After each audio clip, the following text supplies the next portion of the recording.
I do think that that's right, because it seems to me that, you know, if everything falls apart around you, there's a couple of things you're going to want. You're going to want someone standing beside you, that's for sure, that you can trust. You're going to want your family around you, and you're going to want them to have your back. And you're going to want to know that you didn't do some goddamn stupid thing to bring all hell down on yourself. And if you're lacking any of those, when that crisis comes, there's a high probability it will flatten you and you won't be able to get up. You know, it does seem to me, you can ask yourself this question: when things collapse around you, how much utility is knowledge of your own moral virtue? It's bad enough to be laid, it's bad to be laid low, but to be laid low and to know that you were the fault, you were at fault for it. And worse, the things that you did that you knew you did that were wrong brought you there.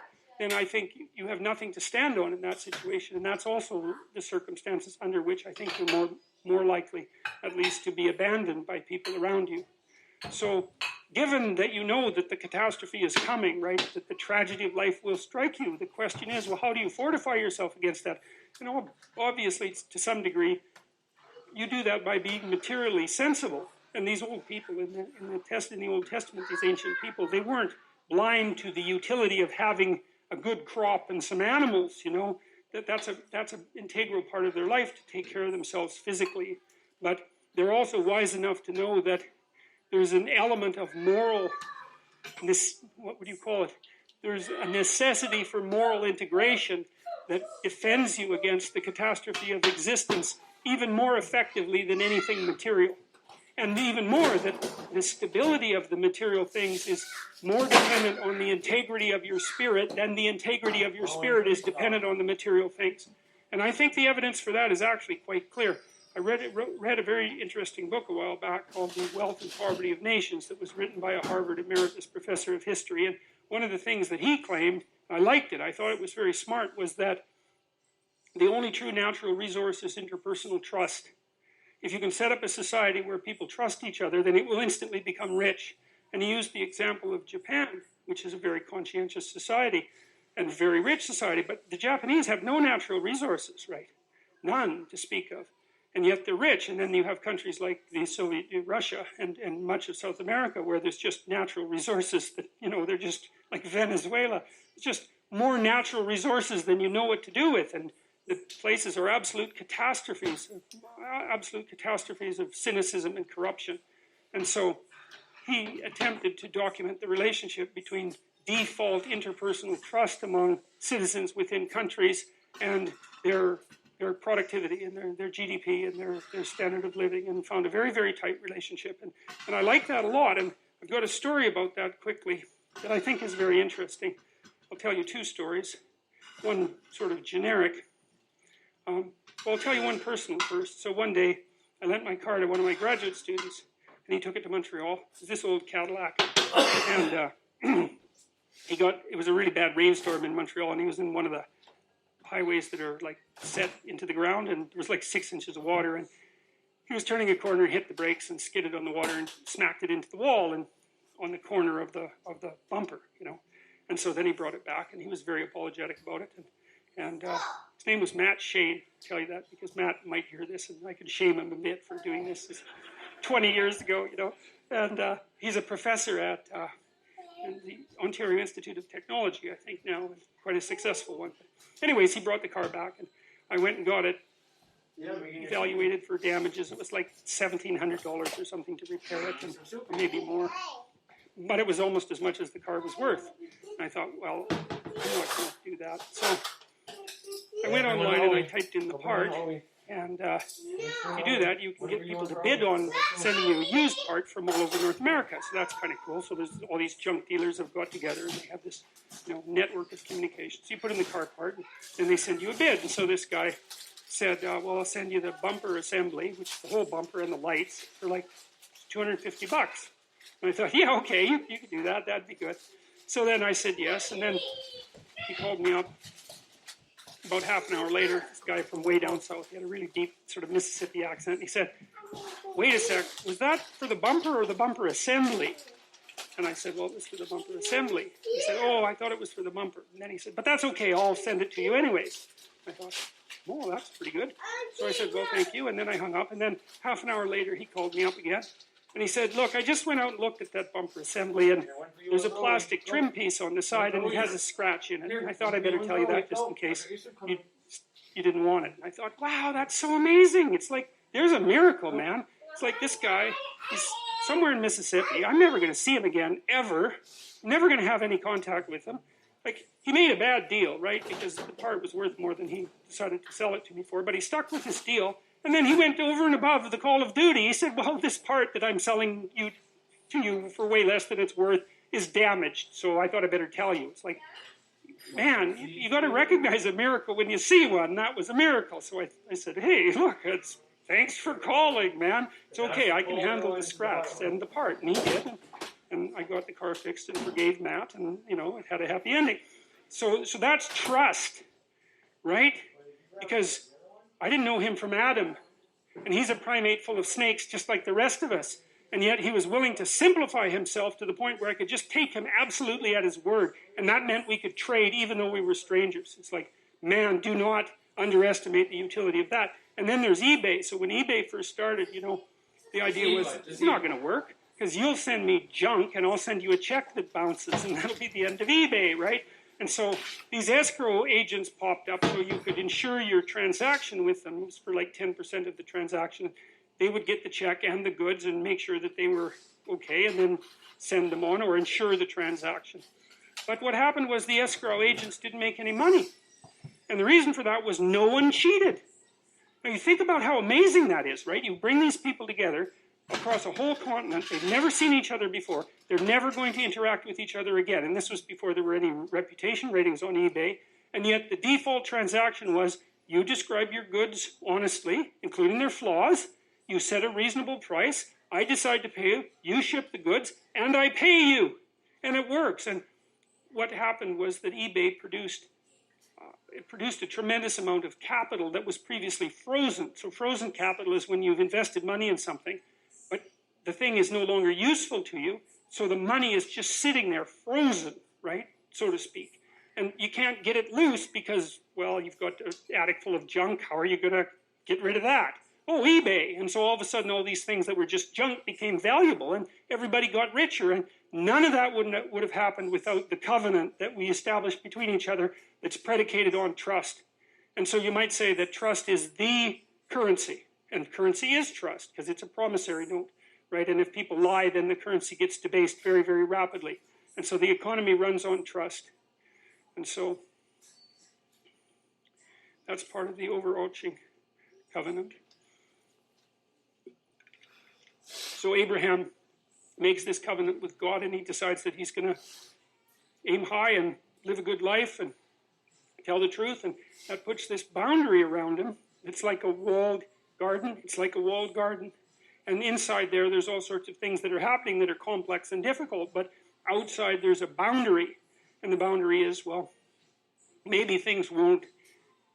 It's like God says after the flood, he says, I'll never send a flood again. That's part of the story. And so there's an intimation there that no matter how bad things get, they won't get so bad that they'll be catastrophic. But there's a coda to that, which is that you have to maintain the covenant. And we don't know what that means, because, you think it's pretty obvious that if you treat people well, if you really think about it, and you're not being naively optimistic and like, a nice, good person with all the weakness that intimates, if you're being hard-nosed and sensible, you understand that if you treat people, if you trust people, that's an act of courage. If you're not naive, right? If you're naive, it's an act of stupidity because you might get bit, and you probably will. And if you're naive and you get bit, you will suffer for it. It'll traumatize you. But if you're not naive and you know you can get bit, then you might ask, well, what should you do with people? And the answer is you should trust them. And not because you're naive and not because they couldn't betray you and not because you don't know that they could betray you, but because if you hold out your hand in trust, then you're inviting the best part of that person to step forward, and that won't happen unless you take that initial step, and that's courage, not naivety. And so to trust someone once your eyes are open, that's an act of courage, and that opens up the world. And you might say, okay,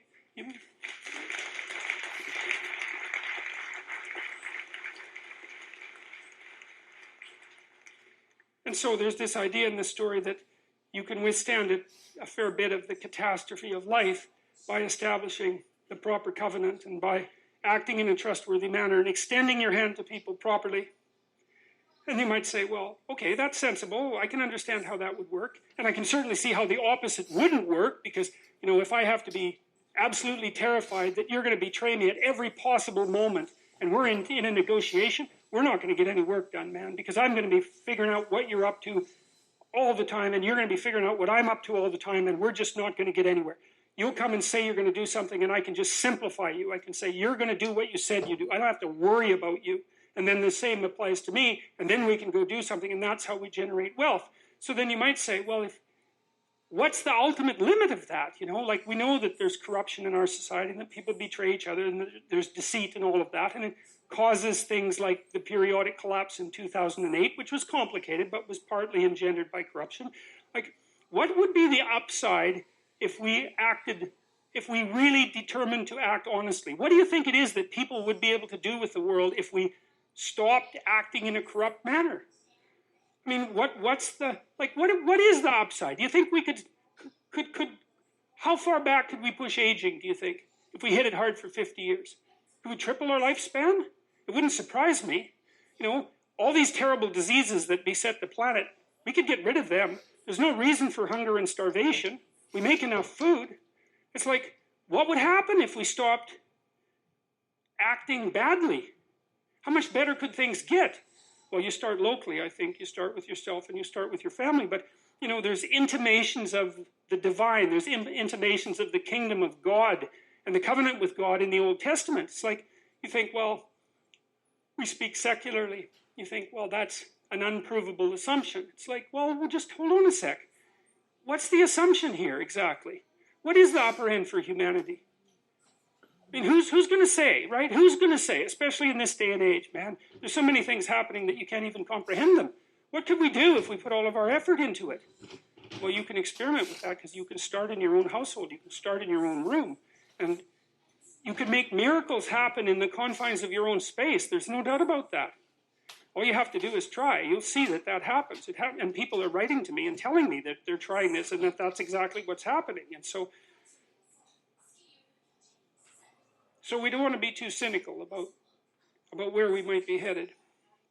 And Hagar bore Abram a son.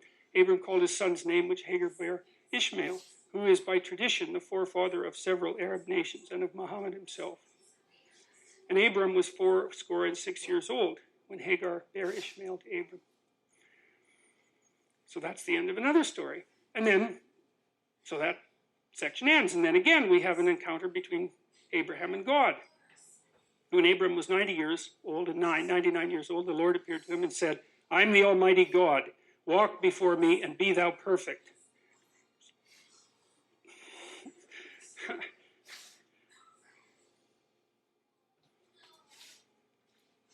Alexander McLaren, who was a biblical commentator who lived in the early 19th century, said, this phrase, walking before God, is not precisely walking with God, because that's what Noah did, right?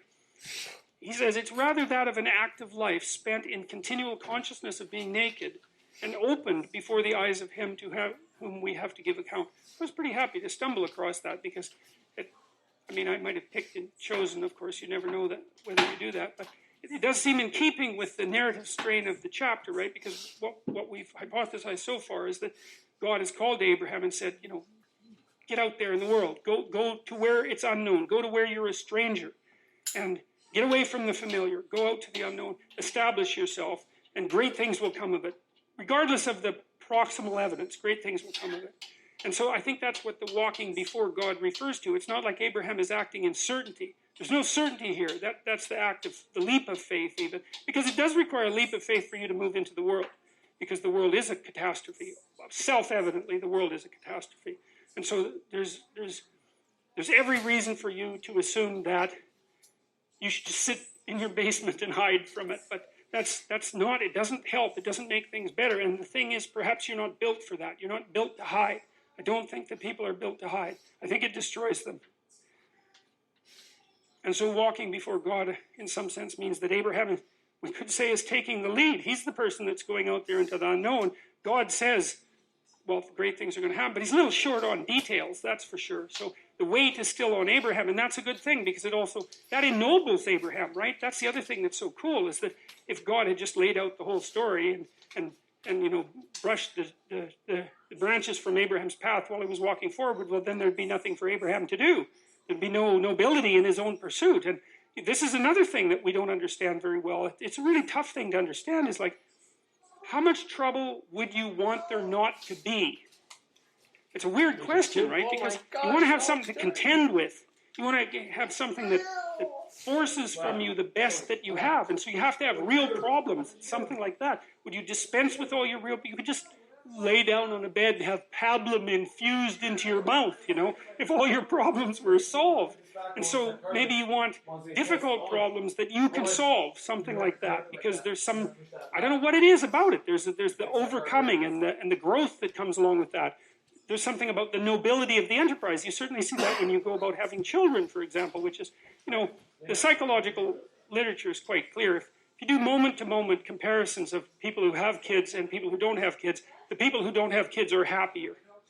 And so psychologists who tend to get things wrong even when they make intelligent discoveries like that one, immediately, some of them, jump to the conclusion that because happiness is the goal, that, well, there's something about children that make you unhappy, and that's not good. It's like, well, wait a second. Maybe that's the wrong metric. It's like, of course you're less happy once you have children because you have to worry about them. My neighbor down the street, who's a very smart woman, said to me once, you can only be as happy as your unhappiest child.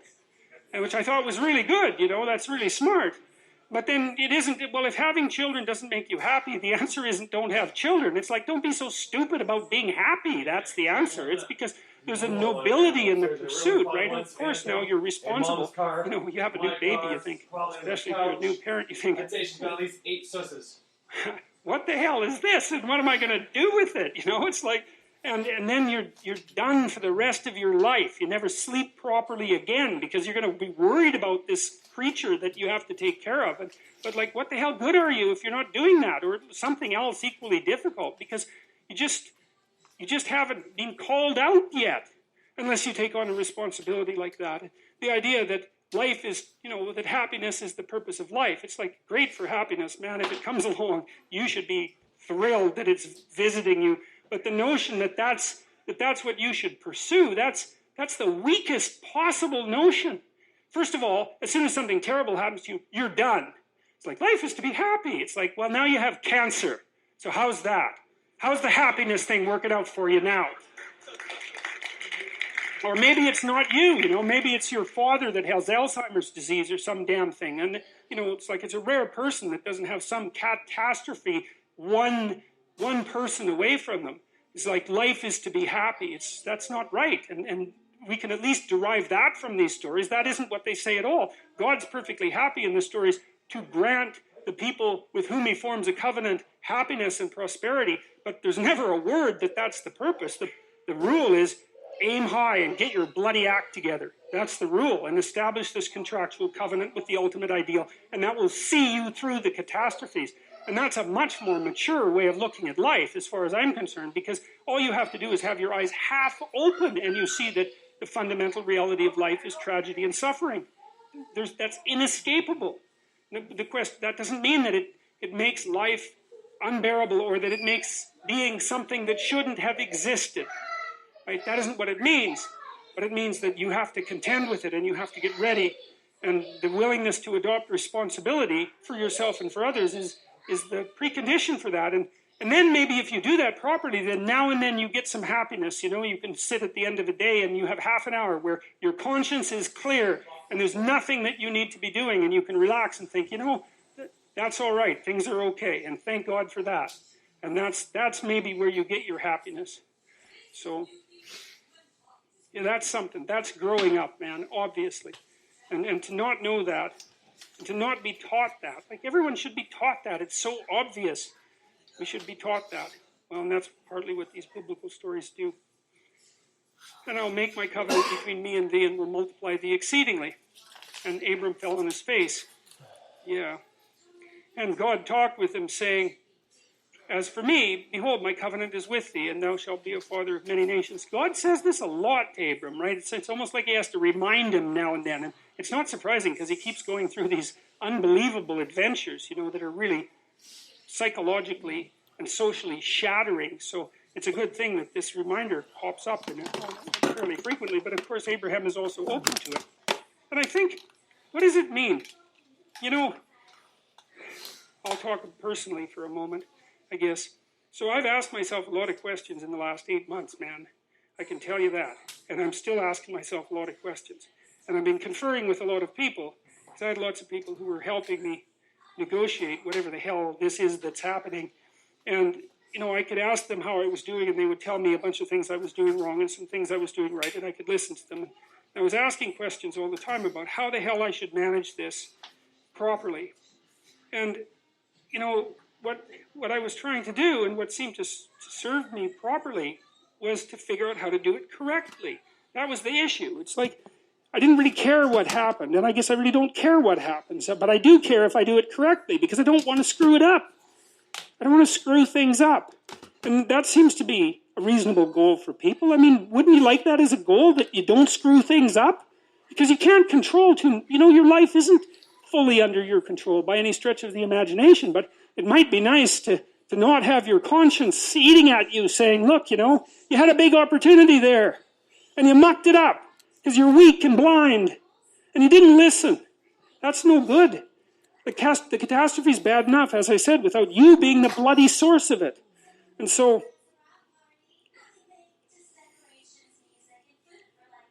well, that's Abram falling on his face, I guess, and also communing with God. It's like, he wants to get it right. He wants to get it right.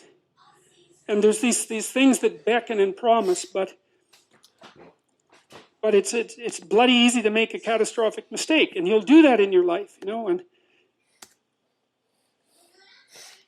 And maybe humility is one of the things that can prevent that, because you can look and you can think, okay, what am I doing wrong? What am I doing wrong? What can I do better?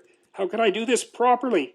And then maybe, you get the intimation of the proper way to move forward. And maybe that's what protects you when things are chaotic and in strife. And who knows what that's worth? Neither shall thy name anymore be called Abram, which means high king, if I remember correctly. But thy name shall be Abraham, for a father of many nations have I made thee. Oh yes, Abram, high father. Look at that. Abraham means father of a multitude. And I will make thee exceedingly fruitful. And I will make nations of thee. Productive, right? Productive. And that seems to be something that's good to be. I mean, like one of the things that I've thought about deeply, I thought deeply about death and the death of my family members and about funerals. And I thought about it partly because I had this weird experience once that I think I told you about, where I took one of my clients to see an embalming, which was a very strange experience. And I had a chance to talk to the funeral directors, because they have weird jobs, And there's this idea, the Freudian idea that people suffer from this terrible death anxiety. And there's a whole line of social psychological theorizing called care management theory that's predicated on the idea that we defend ourselves against death anxiety with our belief systems. And it's Ernest Becker's idea. He wrote The Denial of Death, which is a great book. But there's a weakness in it, because you see some people who aren't like that. Like emergency room nurses aren't like that. And palliative care nurses aren't like that. My sister-in-law is a palliative care nurse. That's a hard job, right? Because you go in there, you're caring for people, and they're in pain, they're on their last legs, you're trying to make them comfortable, and you have a relationship with them, because how the hell are you going to make them comfortable if you don't? And then they go and die on you, and that just happens. That's what happens every day, right? And what's weird is that people can be palliative care nurses. It's like, how do you figure that out? Because people can actually thrive in the face of death, strangely enough. And like these funeral parlor directors, they were interesting to talk to, because that's all they do, right? They just deal with death and grief all the time. And it was very interesting talking to them, because I talked to two of them. They found their job extremely meaningful. And I asked them, well, what does that do to your life? You're saturated with death and suffering. And this is the same answer that I got from the palliative care nurses, that it doesn't undermine your life. It enriches it.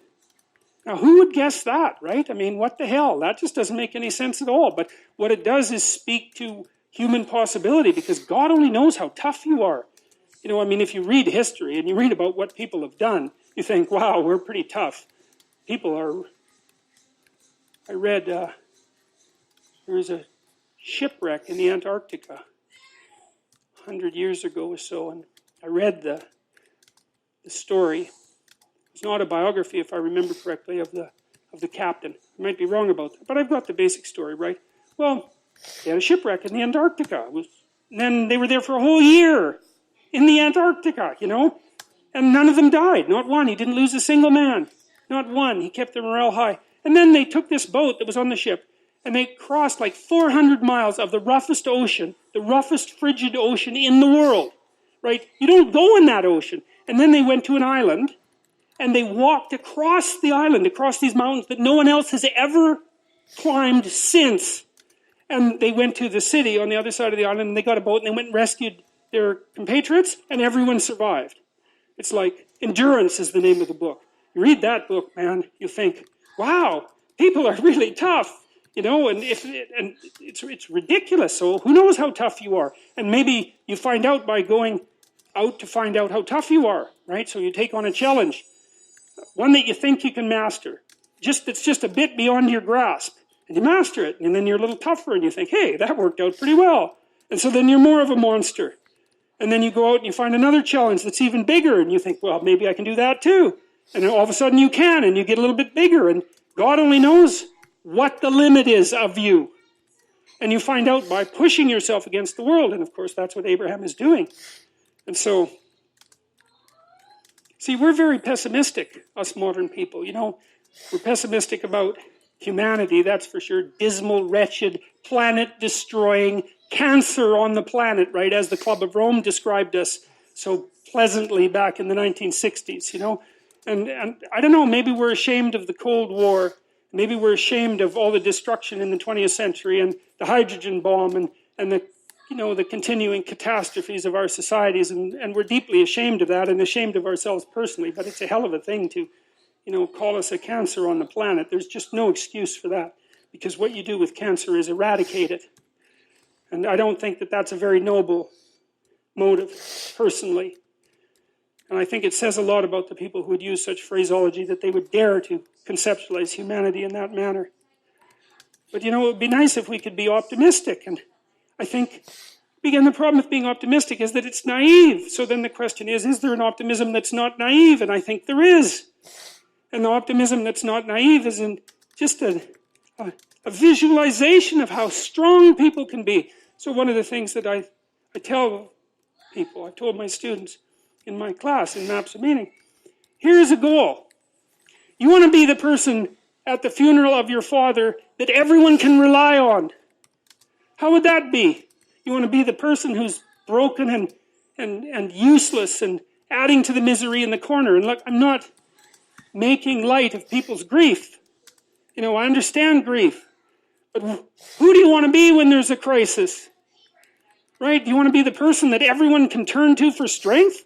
It's like, why the hell not? Why not that as a goal? That'd be a good goal, because then if there's a crisis, and there will be, it won't be such a bloody crisis, because there'll be someone there that can deal with it. You know, so when I went and talked to these people at the funeral home, I envisioned that. I thought, okay, well, this is something you have to contend with if you're going to be alive and adult. You have to contend with death and suffering, and you have to be ready for it. And you have to be there for the person, because that's all they're going to have. And so there's a goal, man. And in this time of nihilism, you know, it's what's the point of life? People ask, and they're taught that at universities. What's the point of life? Everything's interpretation. Humanity's a cancer on the planet. You know? Well, how about no? How about not that? How about that there's something to us?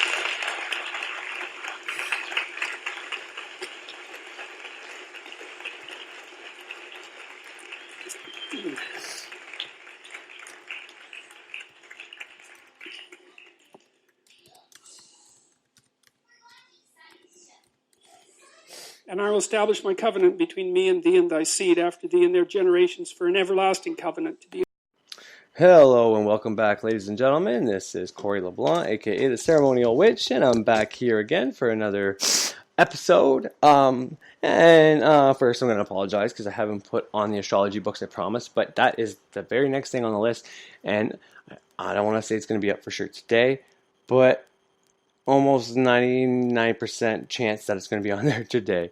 I'm very bad with keeping deadlines. I was supposed to go back on and talk after I played my astrologers after the initial episode. I didn't even realize I recorded all this stuff, put it all on, and I didn't even realize that the autoplay said it was over the 3-hour mark. So then I noticed it was over, so I had to do another episode real fast, and I was supposed to go on. But as I was getting ready to record while they were playing, so I can always record a bit, put it on, record a bit, and kind of be like, as it's going live, I'm still kind of speaking, but my second oldest boy that I talked about there, about the full moon and all that on the previous episode, he got in trouble for threatening somebody at school. And, he's been doing a lot better. This is the one on the ADHD medication. And just a little bit of history for you. Before he was on the ADHD medication, he's very an impulsive type of ADHD. So when you add the very impulsiveness to hyperactive, and you might say, well, those are both the same thing. Someone who is hyperactive, they are impulsive. And no, that's actually not true. Just because you are hyperactive doesn't mean you're impulsive. There are kids with some, and not all. Okay, most ADHD children have some type of impulsivity, but there are a type of scale, I guess, the psychiatrists go by when they're diagnosing these children. And his is one of the higher ones. And he's not necessarily an aggressive form, because there are aggressive forms of ADHD. And some medications can either make that worse or make that better. So he's not necessarily aggressive, he's just impulsive. However, with the way our society is, with the things kids watch and hear and do, whenever he decides to be impulsive or does an impulsive act, 70 to 80% of the time is a violent act, meaning he's going to punch or kick or hit somebody whenever someone calls him a liar, whatever the case is. He will respond. And I mean, that's true for everybody. If you're in a debate, not like in a debate setting, but say you're arguing with somebody, or it's just, you're two people making fun of each other, two people that are, let's say, both quick-minded. But when one person tends to win, whether it's a rap freestyle battle or just you making two people insulting each other, when the one person feels like they lost, depending on their nature, 9 times out of 10, if they kind of have aggressive nature and are kind of an aggressive person and, maybe violence or was subjected to violence as a child, once they feel like they lost, well, they're going to resort to hitting. And I'm a good example of that. As a child, I have a few friends that are very quick with thoughts. I am as well, but when it came to that, I had I was very equally distributed a lot of different talents. So I could be quick with words, very good at improvisation, very good with insults, very good with rhymes, any kind of thing like that, very good memory, very good athletic skills. I got a little bit of everything, but none of those things are above and beyond unless I practice specific ones. So that being said, 2 of my friends were a lot quicker and better at those things than I was. So whenever I got to a certain point, I would hit them or whatever. And I got to a point where, they'd do one insult and run away, or stopped insulting me altogether because they just knew I was going to hit them, which also made me stop insulting them and made me more of a barbarian fucking caveman kind of like guy, which people kind of feared me, even though I wasn't a big guy. But I had a hard hit because, once again, like I said, in all areas, I have pretty good amount of talents that were distributed to me, but not overwhelming in one area, which is kind of a problem I'm having now with what I want to do, because there's so many things I enjoy doing, and some of those things I am good at, some of them I'm less good at than I'd like to be, and then there's things that I don't really like doing that I'm very good at, especially when it comes to working in factories, working with tools, construction, working with people, even just in fast food, radio jobs, all these jobs I've excelled at, but I never really enjoyed per se. And once again, it comes back to that thing where it's just like, I don't know if you ever watched that show Suits, and that's why he hires that guy. I'm not saying I'm like him because I didn't pass no bar or anything like that, but once I learn something, and I don't necessarily learn it fast all the time, it depends on, obviously, the teacher. If the teacher is a good teacher, then yeah, I pick it up like that. Yeah, and sometimes those teachers can be good teachers, but they don't have a good way to relate to children or the people they're teaching, and it comes down to that, right? That person is really good with correspondences or figuring out how to relate the information, or sometimes they just don't give a shit. Learn this, and if you don't learn it fast enough, you're gone, kind of thing. But point is, whether it takes me a while to learn it or not, once I do learn it, sometimes it's very fast for me, sometimes it's not so fast. But once I do learn it, because it has taken me a longer curve sometimes than other people, and that's something I had never really experienced until some factory work stuff I got into. But once I learned my first factory job, it took me a long time to wrap around it, because I was very good at fast food joints and shit like that. I picked that shit up really fast. But doing factory work, I had a longer curve. But after that first initial job, then I had a very fast turnaround at every other job since. And like I said, once I learn it, it's like it's in me, like instinctively. I know it right off the hop, and I can't not know it, and I almost do it instinctively. So that's a little bit about that. So anyways, so back to my son with ADHD. The reason I didn't come on yesterday was because, almost every starting of the year, there's an incident that happens. Almost every year, whether it's the years he wasn't on medication, the years he was on the medication. Like last year, for example, I said, you know what, we're going to try him for a couple weeks without his medication. And, the first week went by and we hadn't got a call or nothing. We asked him, we were writing the agenda, and the teachers, maybe they were just too busy and they hadn't wrote us anything back, to be honest. But, so we thought everything was going well. And then the second week, then there was a big incident. I had to go there, talk to a police officer. Apparently it wasn't a knife, but he had a sharp object he took from home. And it was actually like a makeup utensil. It wasn't like a file or a cuticle thing, which is the case this time. But I forget exactly what it was. But it was something sharp. But he was pretending it was a knife, and he threatened somebody with it. Big deal. That was how he started last year. So my wife's like, see, he needs his pills. This year, he's been on his pills for the first month. And then, of course, the same thing happened. Now, all the teachers said he's done well, and this is the first year, especially because there's a lot of teachers there that he's had in previous years, and they said this is the first time they've ever seen him actually turn away, reject people that are confronting him, to the point where, people are calling him out, and they saw him wanting to react, and he was able to stop himself, so that's huge. However, there's only so much a person can take. And, we're getting close to the end of September, but it's pretty close to the 2-week mark. It might be, it's actually like 3 weeks he's been in school, I want to say now. And, of course, something happened. It was a confrontation with a girl, and he did walk away many times. And then this girl pushed the item, and to try to get her to stop, he threatened to stab her. So this girl is, and obviously I'm biased because he's my kid. But this is kind of the story the principal told, because she also got in trouble as well, because she kept pushing the thing, and she kept doing things to him, and he never told on her. He just kept trying to avoid it.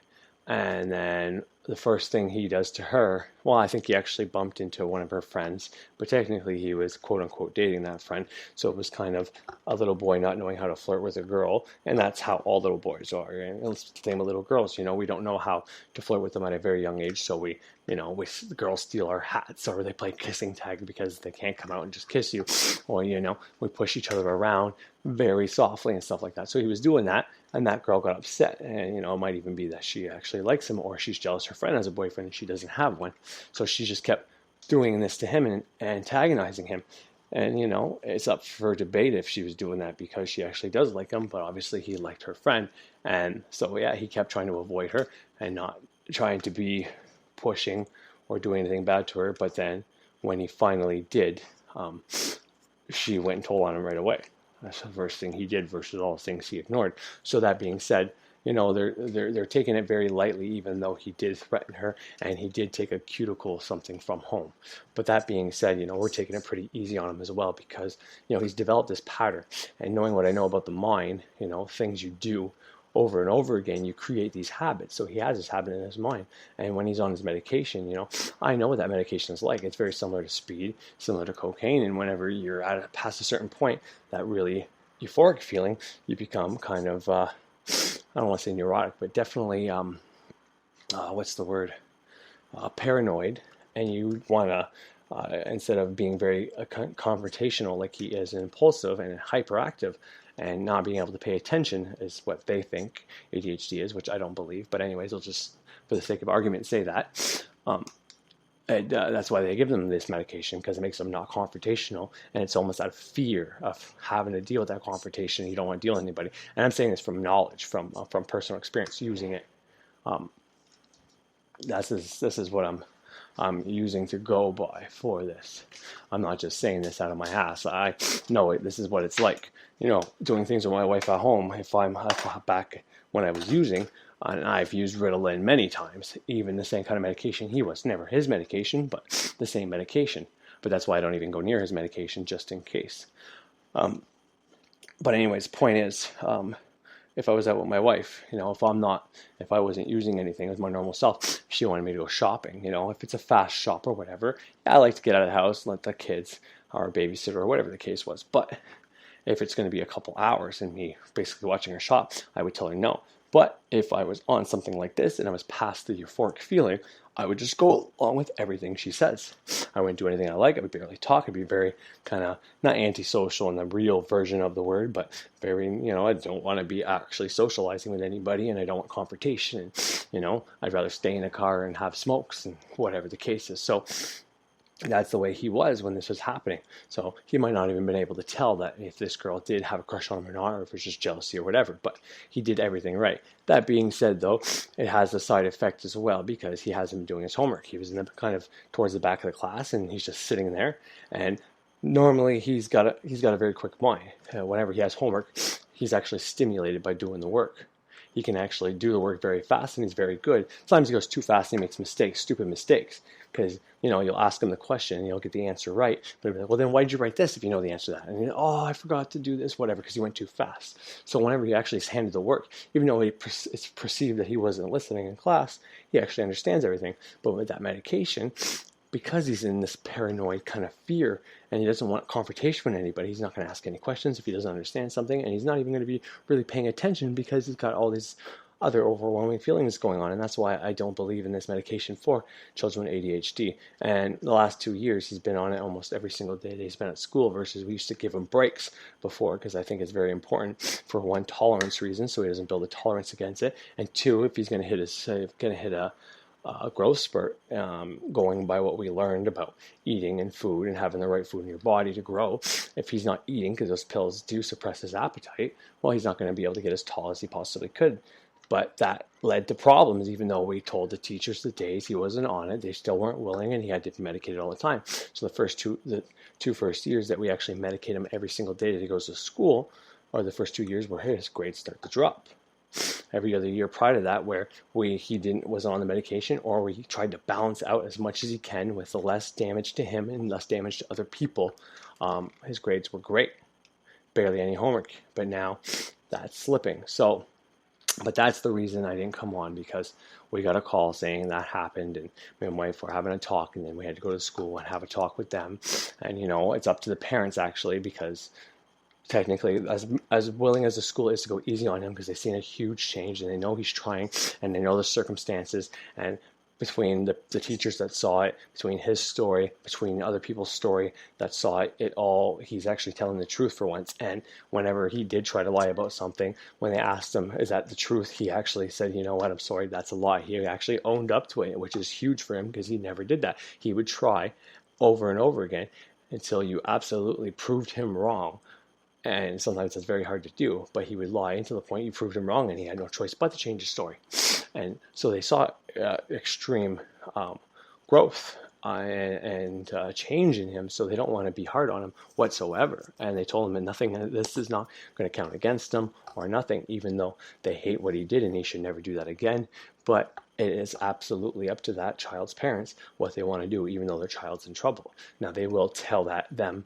They're going to give the parents a little bit of a background, and we offered to also talk to the parents and, ask if there's anything we can do, and, if they want to have a talk with us, and we're still waiting to hear back from there, because it's important for all of us to work together, especially when children are fighting and getting in trouble with each other. There could be an issue that we can work out between us. Make sure you're watching her, bud, okay, Owen? No hammers. Put that away now. And go watch her, please. I want that out of the yard, Owen. I want that hammer out of the yard. I want the hammer out of the yard. Go on the other side of the fence and go play with her on the trampoline, please. Sorry about that. He's actually outside with her right now, because, as much as I don't like what he did, especially with women, because I was brought up to never hit or be mean to women, even though if they're being mean to you. But, there's only so much you can do. But anyway, so that's why I never came on yesterday. So now that that's all said, I am going to do my best by the end of this episode that I'm doing here today I'm going to do my best to not put anybody else on here. I may put a few people on here just to illustrate my points about what I'm going to talk about. But I'm going to try to hit on at least the moon in my chart and what houses mean for astrology. Now, you got all that info yesterday from Alyssa, and then you heard from Tia or Tierra or Ty. I really don't know her name, but to me it's Black and Indigo. I think she's absolutely phenomenal. I haven't checked out her stuff on Patreon yet, but I think I may, because I used to watch all her old videos. And as much as I said in a few videos ago, people that say, well, I went through a Kundalini and, it can be very judgmental and a little bit polarizing. And I kind of get that vibe from her. But, that could be taken two ways. One, she's showing her teeth a little bit so people don't fuck with her. She may not actually think like that. And, or, maybe she is having an emotional block from some of the stuff. But I don't agree with everything she always says, but you don't have to. Like I said, she could be a lot higher in this path than I am, and I think she actually is. So I'm not going to not play or not listen to somebody just because I don't agree with some of the things she says, but I like how she focused on the 11th house. And then KRS Astrology, he's got so many videos, and I'm sure he's got one that explains all the houses, but maybe he doesn't. But Alyssa and KRS is Vedic Astrology, but he's very good for a lot of things. I mean, he's worth listening to, and so is Alyssa. I think it's Trahan, but I think she goes by Alyssa Sharp. You write Alyssa Astrology, or you even should put something astrology and write Alyssa beside it. Houses, whatever, you'll get her up. But they have breaking down all the individual videos. So for me to just tell you what I know and the correspondence I'll come up with and the same ones that are in the books is kind of irrelevant. But the reason I was going to do it was just to give you a little bit of an outlook on how astrologers kind of look at your charts. And I put Black and Indigo on there because she made a good point. Because when it comes to trying to figure out your life path, your passion, you're going to go, your first 6 houses are going to kind of describe your ego, your conscious side, but it's also going to describe probably earlier on in life. And then the other part is going to be kind of like more like your future. But once again, it could be the double halves of your mind. And there's so many ways to interpret a chart. So that's what all I was planning on doing, was doing that. And then I was going to be talking about the moon waxing and waning and how ADHD, our attention deficit, well, not attention deficit really, but bipolar syndrome, okay? I could have been classified, and I actually thought I might have been bipolar.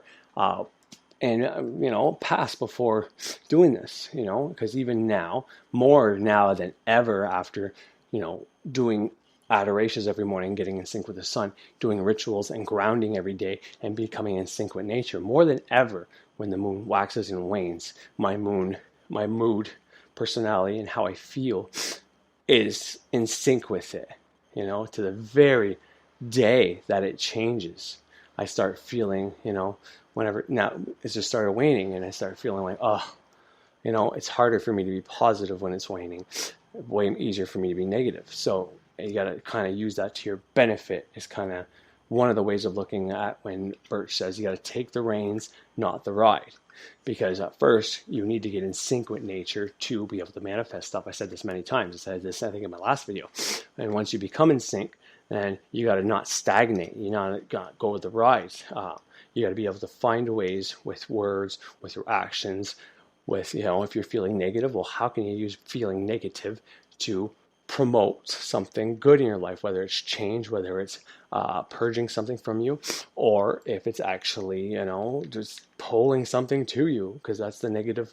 It's magnetic. It pulls stuff to you, technically.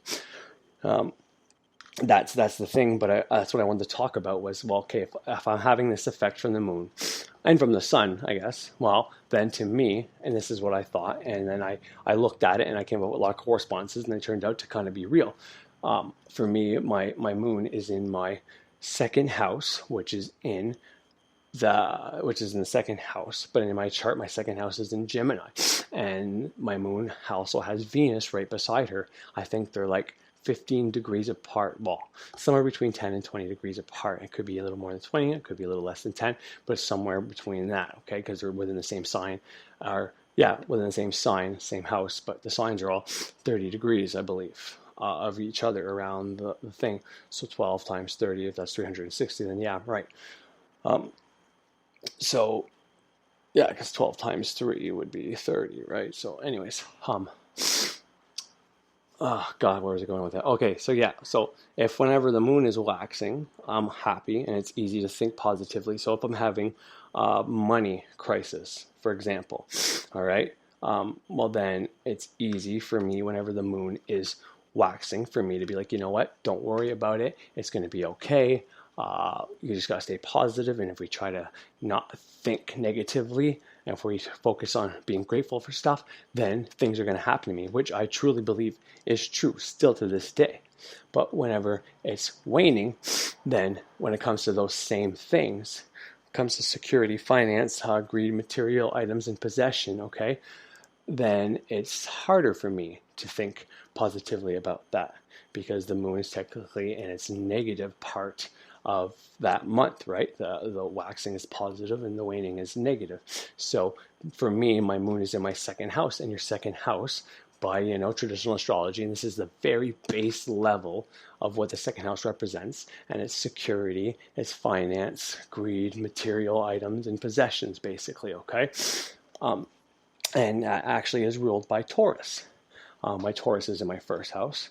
Like I said, that up until the third house, first house is ruled by Aries, right? But my first house is in Taurus. My second house is ruled by Taurus, and my second house is in Gemini. Third house is ruled by Gemini, but mine's in Cancer. Fourth house is ruled by Cancer, and mine is in Cancer. So there I even out because I talked about that before. I won't get into that right now.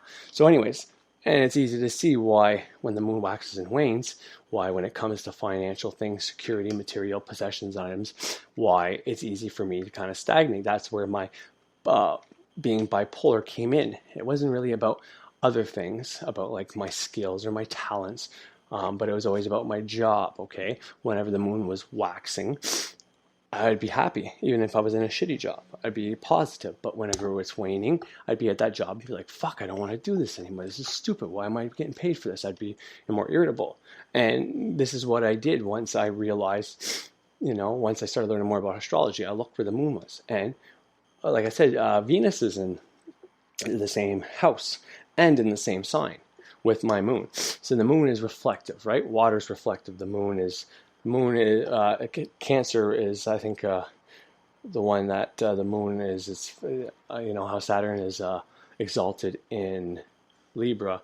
Well, and then its home is in, I forget which sign right now. It's not coming to me, but. So the moon is its natural, its best place to be, its home, let's say, the one it feels more comfortable in would be that one, would be in Cancer, right? Because it's water. Cancer is the first water sign after all. So, and the moon being water. So what happens when you look at the water? Well, if you're driving by, in the sky, whether it's a day or a nighttime, you can see the reflection of the sky in the water. And if it's a beautiful sunset or sunrise, it's going to look beautiful. The water is going to have the same picture as the sky. The first mirrors were water. That's why scrying bowls were, and reading tea leaves and all that. That's why that works, because the water can reflect things to you. And if you use your peripheral vision, you can see things in those. And that's why that eventually became scrying mirrors, right? You paint the scrying mirror black because now you don't really need water. But to me, and this could be just me because of my grandmother used to read tea leaves and all that. And for me, it's more powerful when there's water introduced into it. However, if you have a very active and strong, and you use your third eye often, and you've practiced this, and depending on how you are, and probably your astrology chart, your birth chart, you can do it. Which is, I have a scrying mirror, right, and I've used it, and it works. But I generally have to put crystals that I've charged with the moonlight, with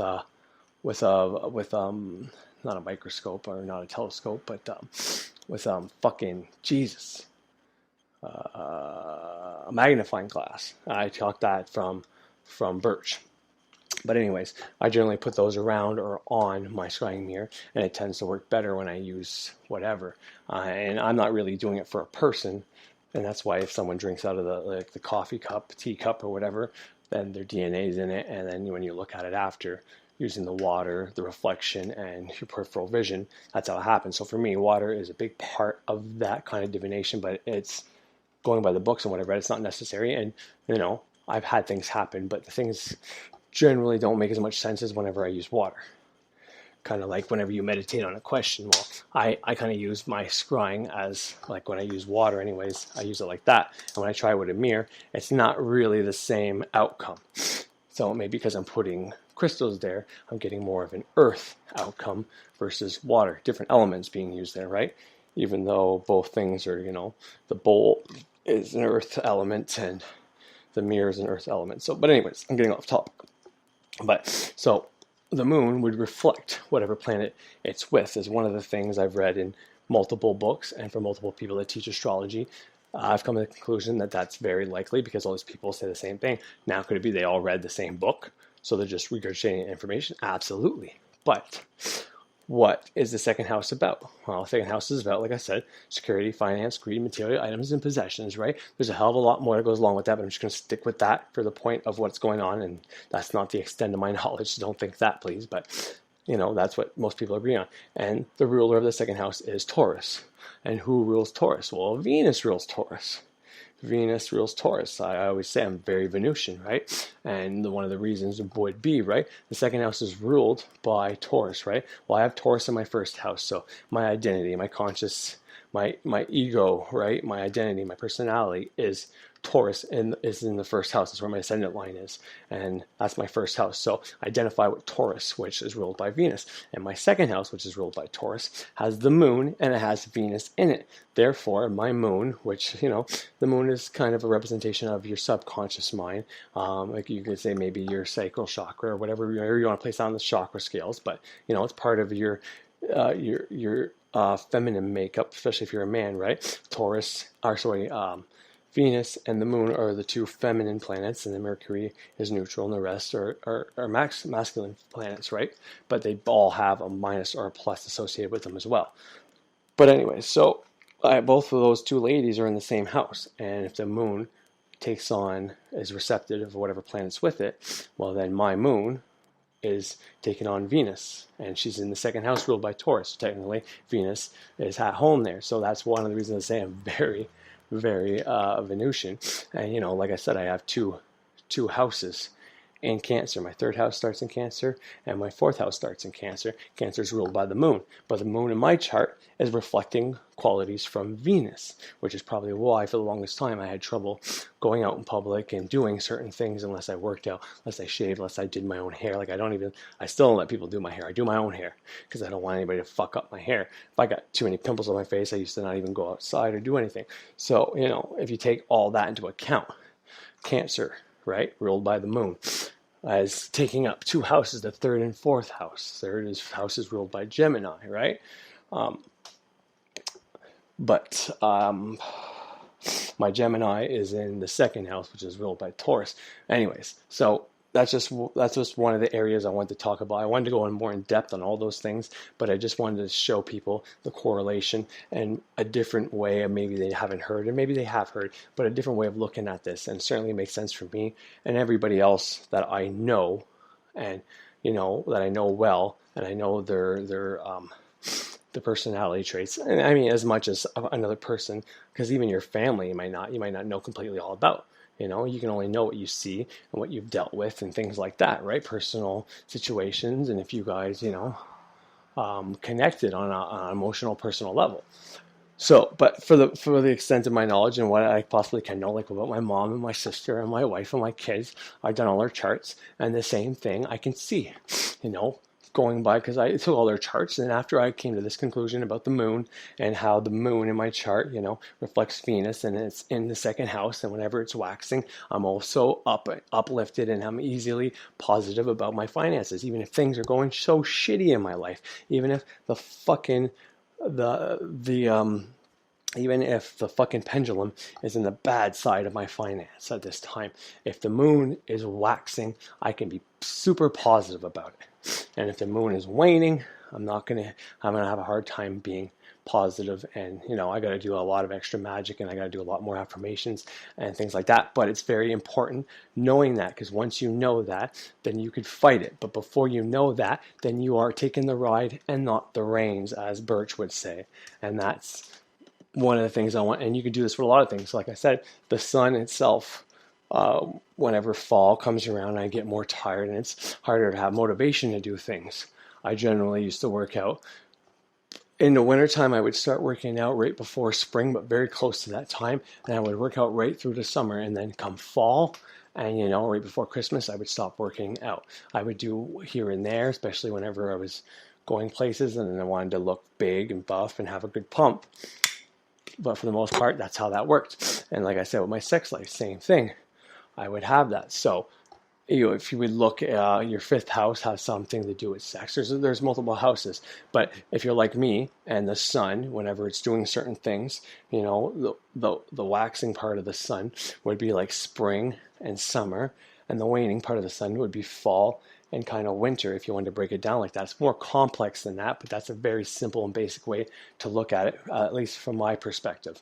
So it definitely correlates with my working out. It's easy for me to work out when the sun is waxing. I'm positive, I'm upbeat, I got more energy, I can go downstairs and work out. And then when it's waning, I have trouble doing that. Same with my sex life. Same thing. It's easy for me to go crazy in spring and in summer with my wife, but come fall and winter, I have to try and push extra harder to do that because I kind of just want to go hibernate. So you would take that, and my sun is in my first house, but then you can go see where the sun, where it's exalted in. Leo is one of the houses, that the sun likes, but Aries is where the sun likes to be, I think, the most, I want to say. And that's where Saturn hates to be the most, because they're opposites. And then vice versa, where Saturn likes, I think, the sun hates being in Libra, I want to say. But that's where, anyways, I haven't fact checked any of this, and all the notes I written down for yesterday's episode, I don't have it. I'm not going to get into all that because there's something else I want to talk about, unfortunately, and so I'm going to have to finish this on a different episode, which is good because if I always have an initial idea in mind, then it's easier for me to make these episodes. But that's what I was going to talk about, and it goes the same with all these planets. Now, like I said, Jupiter and Saturn are the furthest ones away, and same with Venus and all that. So those you can't really monitor. But with the sun and the moon, if you come to these conclusions like I have, and you don't even have to come, you can just look at where they are in their chart, and from then, like wherever your moon is in your chart, well, if your moon is in, I don't know, let's try see if I can give you an example, okay? I know, well, the first house I already talked about, right? Ruling your ego, identity, personality. For some reason, your moon would be in your first house, which I don't know. I mean, it most certainly can, because, depending on how it works out, I don't really know, to be completely honest. But hypothetically, if it was, well, whenever the moon was waxing, you'd probably be very very confident person, it'd be a good time to go do job interviews, start new jobs, meet new people, try new things, because you'd be confident. You wouldn't be scared to go in front of people. If you're a public speaker or whatever, that's when you'd be the best. But when the moon would be waning, then you might have trouble with that. You might have, that's when you can have like an identity crisis, like, who am I? I feel like a phony, I feel like a fake, shit like that. If it was in your third house, Gemini, communication, short trips, learning disabilities, achievements, your siblings, your interactions with your siblings, learning how to talk, how it relates to as a child, basically. So if your moon was in there, for example, well, whenever it's waxing, it's a good time to probably do, and Mercury retrograde, something you got to take into effect, especially if Mercury's in Gemini and it's retrograding, then the opposite, basically, but when it comes to the moon, if your moon's in Gemini, which it is for me, but it's in my second house, and that's another thing, this is another thing I have to take into account, and I think I actually touched on this, I don't even know, but I bet you I can come up with correspondences, but I won't. But if your moon was in Gemini, then when it's waxing, which is the positive time, it'd be easy for you to, it'd be that's probably when you're going to hit achievements and when you're going to have your best, anything that has to do with communication. So if you're communicating with people, with your wife, for example, you're not going to have much communicating problems. And there you go. Here's my first correspondence for me and my wife, because every time the moon is waning, as soon as that, like I said, as soon as that moon started waning, I think it was the next day, at 12:30 on Friday. That's when it started waning, basically. Well, that's when it was its fullest. So however many minutes after is when it started waning. And then the very next day, no, actually it was a Sunday. So 2 days after, we got into a fight. We haven't gotten into a fight in a long time. That's because for the last 14 days, the moon was waxing. But I mean, we haven't gotten another one since. She's been over it. We got in a little something yesterday, but she got over it pretty fast. So she's doing a hell of a job. And, that's what tells me it's me that needs to change more than anything than her, because she's doing absolutely amazing. But, every time my moon being in the sign of Gemini, which is another way to look at it. You look at the houses and then you look at the signs.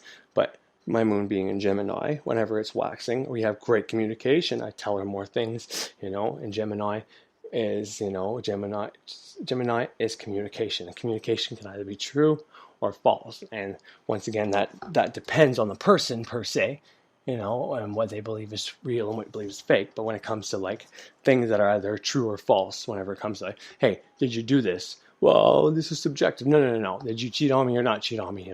Gemini is either true or false. This is kind of what I mean by that. So whenever it's waxing, and I have easier time communicating with her. And when it's waning, like today, I was very quiet, and it's because of things that are going on right now within my life. And the change I'm about to make, which is what I'm actually going to talk about and what I want to talk about, because I came to some pretty profound things doing my research and that subtle channeling I tell you about. But anyways, I kind of stay more quiet. I have trouble communicating things to her, even though she's being super reasonable and so easy to get along with and so forgiving and, better than she's ever been before. When, like I said, I truly came to find out that I must be the problem, or at least the majority of the problem. I have trouble communicating.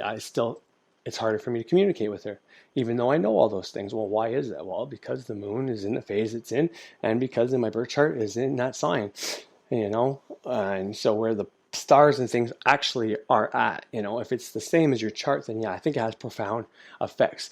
But really, when it comes, this is just a good correspondent for you to use and stuff like that. So that's the astrology stuff I wanted to talk about, and I wanted to go through what they all meant, and I might do that towards the end of this if I need to fill some time. But there's something else I really want to talk about more than the astrology for today. So I'm going to get to that. First, I just want to play a very small clip. It's not very long. I think it's only 10 minutes long. And it's just going to set the foundation for the point I want to make. So I'll be right back after the clip.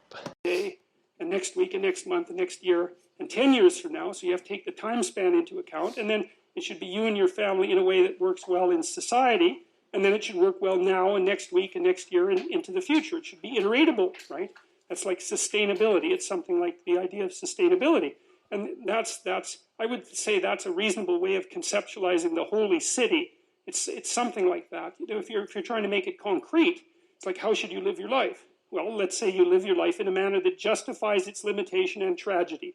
That's a good start. But then let's say that it does that in a way that also reduces the limitations and suffering of the people that you interact with, and now and into the future. Well, maybe there's a way to do that. I mean, a good negotiation does that, right? Because if you're negotiating with someone like your wife, for example, what you want is for her to agree with the negotiation.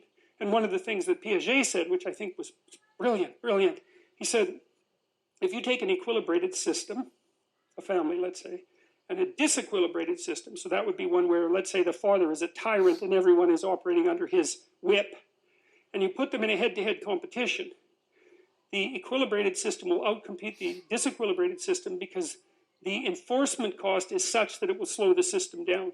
Because you'll get resistances from the people inside the system. The system will be working at counter purposes to itself, plus there's enforcement costs. And so a tyranny cannot beat an equilibrated system. And I was really excited to encounter that idea, because when I encountered it, I was also trying to figure out if there was some quantitative difference between the systems, say, of the Soviet Union and Maoist China and the systems of the West, apart from just, arbitrary world interpretation as the postmodern nihilists might have it, if there was something fundamental at stake in the terrible Cold War that we fought, or if it was just a matter of opinion, and the Piagetian take was that, well, roughly speaking, is that the West was an equilibrated system, not perfectly equilibrated, but reasonably equilibrated, in that people were essentially, even if they were slaves to some degree, they were at least voluntary slaves instead of involuntary slaves, and that was better. The system was actually technically better, and not just as a matter of interpretation. So that's a lovely thing to know, and I think it's a really, really solid idea. I haven't been able to, put crowbars under that idea and lift it up. I think it's a good one. So, now Sarai, Abram's wife, bare him no children. So, okay, back to children. Well, so one of the things that's worth thinking about with regards to reading these old stories, because we're very arrogant modern people, eh?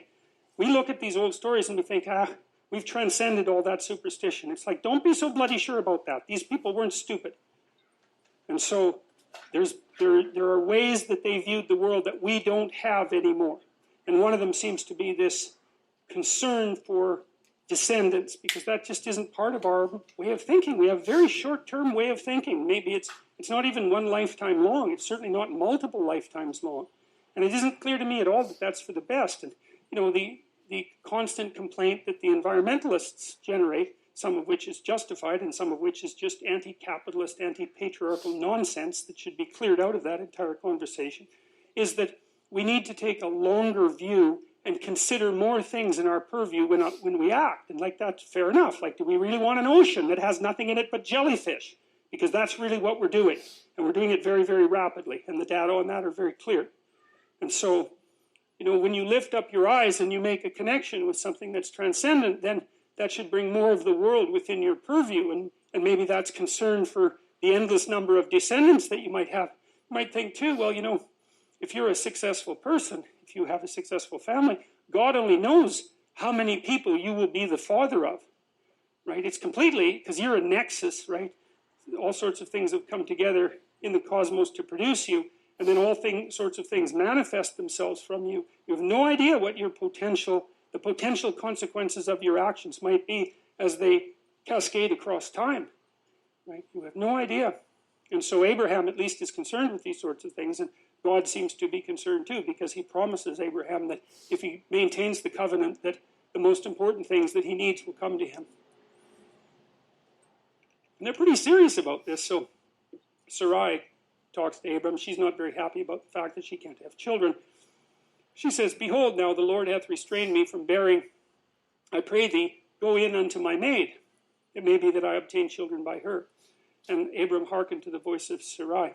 Well, that's not a very trivial thing, I wouldn't think. I don't imagine that Sarai was very happy about turning her maid over to her husband and potentially being usurped in the whole childbearing process, not in the least. But so it's also a major sacrifice on Sarai's part. There's no doubt about that. And of course, it's very difficult for us to talk about the ethics of the fact that Hagar was a more or less involuntary participant in this, but that was the times, absolutely the case. And of course, slavery and indentured servitude is the way of mankind, except in very, very limited circumstances. Carl Jung had something to say about that too, which I really liked. He said that part of the reason that modern people have, it's not the only reason, there's the Industrial Revolution, obviously, but part of the reason that modern people have been able to escape from the catastrophe of tyranny and slavery is because we've agreed to make ourselves our own slaves. Right? So instead of owning a slave, you own yourself, in a sense. And so you trot yourself off to work and exploit yourself so that you can stay alive. And maybe it's not something that you want to do, but you've taken on the role of slave in some sense in relationship to your own survival instead of forcing someone else to do it, which is also something I think that's very noble about the West, is that we're willing to enslave ourselves as individuals, and we're not doing that to other people. Now, we're doing it to some degree, obviously, because the society is imperfect, but that's something that's very much worth thinking about. So, except in very limited circumstances. Carl Jung had something to say about that too, which I really liked.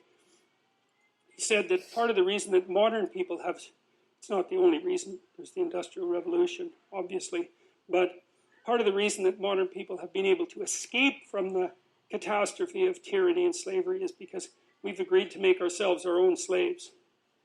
Right? So instead of owning a slave, you own yourself, in a sense. And so you trot yourself off to work and exploit yourself so that you can stay alive. And maybe it's not something that you want to do, but you've taken on the role of slave in some sense in relationship to your own survival instead of forcing someone else to do it, which is also something I think that's very noble about the West, is that we're willing to enslave ourselves as individuals, and we're not doing that to other people. Now, we're doing it to some degree, obviously, because the society is imperfect, but that's something that's very much worth thinking about. So, and Abram hearkened to the voice of Sarai. And Sarai, Abram's wife, took Hagar, her maid, the Egyptian, after Abram had dwelt 10 years in the land of Canaan, and gave her to her husband Abram to be his wife. That's the other thing that's been so interesting about doing this, one of the other things about doing this biblical series, and it's one of the things that's so cool about Google, despite the fact that they cut off my account. You can find any piece of art that ever existed on Google. And so that's great. So, when I'm trying to illustrate these lectures, I type in Abraham Renaissance. And then I get 200 Renaissance paintings. It's so great. And then I can look at them. And one of the other things that's so remarkable is that all of these, the major themes of these stories have been illustrated by people of spectacular, mind-expanding talent. There's just this endless array of, well, look at that. I mean, that's an amazing painting. And so, there's dozens of paintings on this theme, and it's just another indication of how obsessed people, this was the only book that existed for years, and people were absolutely obsessed by it, and produced all these amazing things from it. And we're in danger of losing that, and that's a big mistake, because it's magnificent. Oh, Wayne, don't be mean to her.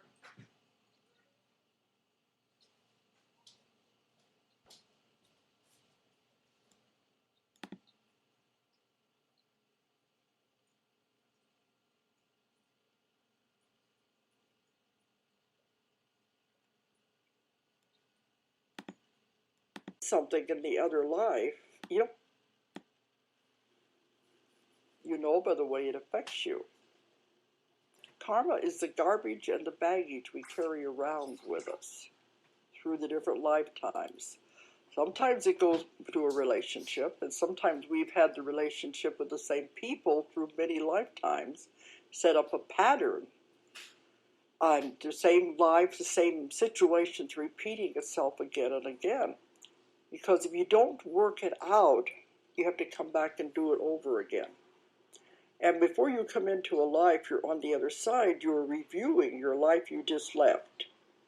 And karma is the law of balance, cause and effect. If you've done something in the other life, you don't get out of it. Not even this life either. Everything you do, what goes around comes around. But when you're on the other side, you discuss the life you just left with those people you were involved with. And you'll say, well, we didn't do such a good job, did we? Let's go back and try it again. This time you be the husband, I'll be the wife. You be the mother, I'll be the daughter. You can switch roles around any way you want. But you're brought back into the same situation again and again. That's why a lot of people can't understand, why do I keep drawing the same thing to me over and over again, the same kind of people, the same kind of situation? It's because they have not worked it out yet. They've not figured it out.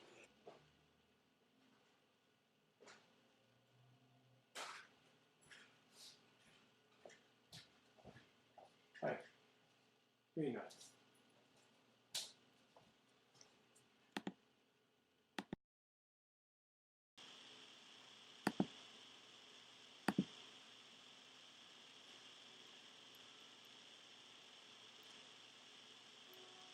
So imagine you're dealing with someone who's hoarding. Now, people who are hoarding are often older or neurologically damaged, or they have obsessive-compulsive disorder. But then you walk into their house, and there's like 10,000 things in their house. There's maybe 100 boxes, and you open up a box, and in the box there's some pens and some old passports and some checks and their collection of silver dollars and some hypodermic needles and some dust and, a dead mouse. And there's boxes and boxes and boxes like that in the house. It's absolute chaos in there. Absolute chaos, not order, chaos. And then you think, is that their house or is that their being? Is that their mind? And the answer is, there's no difference. There's no difference. So, I could say, well, if you want to organize your psyche, you could start by organizing your room. If that would be easier, because maybe you're a more concrete person and you need something concrete to do. So you go clean up under your bed and you make your bed and you organize the papers on your desk and you think, well, just exactly what are you organizing? Are you organizing the objective world or are you organizing your field of being, like your field of total experience? And Jung believed that, and I think there's a Buddhist doctrine that's sort of nested in there, that at the highest level of psychological integration, there's no difference between you and what you experience. Now you think, well, I can't control everything I experience, but that's no objection because you can't control yourself anyway. So the mere fact that you can't extend control over everything you experience is no argument against the idea that you should still treat that as an extension of yourself. Well, let's say you have a long-standing feud with your brother. Well, is that a psychological problem? Is that him? Is it a problem in the objective world? Or is it a problem in your field of being? And it's very useful to think that way because you might ask, what could you do to improve yourself? Well, let's step one step backwards. The first question might be, why should you even bother improving yourself? And I think the answer to that is something like, so you don't suffer any more stupidly than you have to. And maybe so others don't have to either. It's something like that. Like there's a real injunction at the bottom of it. It's not some casual self-help doctrine. It's that if you don't organize yourself properly, you'll pay for it, and in a big way, and so will the people around you. And you could say, well, I don't care about that, but that's actually not true. You actually do care about that, because if you're in pain, you will care about it. And so you do care about it, even if it's just that negative way. It's very rare that you can find someone who's in excruciating pain who would ever say, well, it would be no better if I was out of this. Sort of pain is one of those things that brings the idea that it would be better if it didn't exist along with it. It's incontrovertible. So you get your act together so that there isn't any more stupid pain around you than necessary. Well, so then the question might be, well, how would you go about getting your act together? And the answer to that, and this is a phenomenological idea too, it's something like, look around for something that bothers you and see if you can fix it. You can do this in a room. It's quite fun to do it just when you're sitting in a room, like a room, maybe your bedroom. You can sit there and just sort of meditate on it and think, okay, if I wanted to spend 10 minutes making this room better, what would I have to do? And you have to ask yourself that, right? It's not a command. It's like a genuine question. And things will pop out in the room that you like, there's a stack of papers over there that's kind of bugging you, and you know that maybe a little order there would be a good thing. And, there's some rubbish behind your computer monitor that you haven't attended to for like 6 months, and the room would be slightly better if it was a little less dusty and the cables weren't all tangled up the same way. And if you allow yourself just to consider the expanse in which you exist at that moment, there'll be all sorts of things that'll pop out in it that you could just fix. And, I might say, well, if you were coming to see me for psychotherapy, this easiest thing for us to do first would just be to get you to organize your room. You think, well, is that psychotherapy? And the answer is, well, it depends on how you conceive the limits of your being. And I would say, start where you can start. If something announces itself to you, which is a strange way of thinking about it, as in need of repair, that you could repair, then, hey, fix it. You fix 100 things like that, your life will be a lot different. I often tell people, too, fix the things you repeat every day, because people tend to think of those as trivial, right? You get up, you brush your teeth, you have your breakfast, you have your routines that you go through every day. Well, those probably constitute 50% of your life.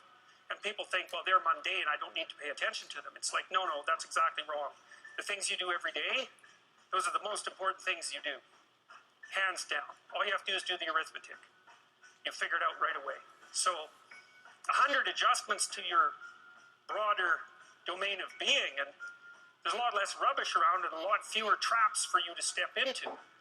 And so once you've got your mind and your emotions together, and once you're acting that out, then you can extend what you're willing to consider yourself and start fixing up the things that are part of your broader extent. It's a very interesting thing to do. I like the idea of the room because you can do that at the drop of a hat. You know, go back to where you live and sit down and think, okay, I'm going to make this place better for half an hour. What should I do? You have to ask, and things will just pop up like mad. And it's partly because your mind is a very strange thing. As soon as you give it a name, a genuine name, it'll reconfigure the world in keeping with that aim. That's actually how you see to begin with. And so if you set it a task, especially, you have to be genuine about it, which is why you have to bring your thoughts and emotions together, and then you have to get them in your body so you're acting consistently. You have to be genuine about the aim. But once you aim, the world will reconfigure itself around that aim, which is very strange. And it's technically true. You know, the best example of that, you have all seen this video where you watch the basketballs being tossed back and forth between members of the white team versus the black team. And while you're doing that, a gorilla walks up into the middle of the video and you don't see it. It's like, you know, if you thought about that experiment for about 5 years, that would be about the right amount of time to spend thinking about it. Because what it shows you is that you see what you aim at.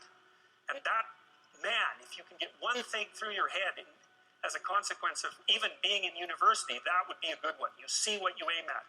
And so because one inference you might draw from that is, be careful what you aim at, right? What you aim at determines the way the world manifests itself to you.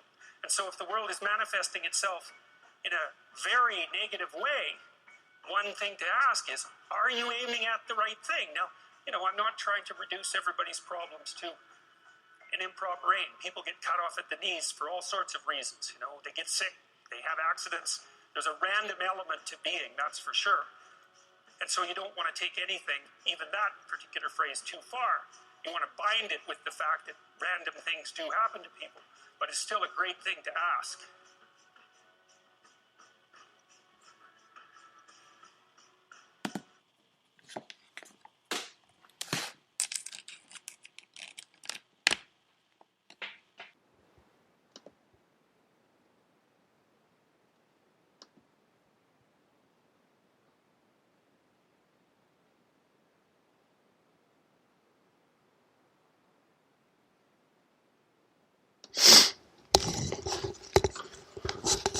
All right.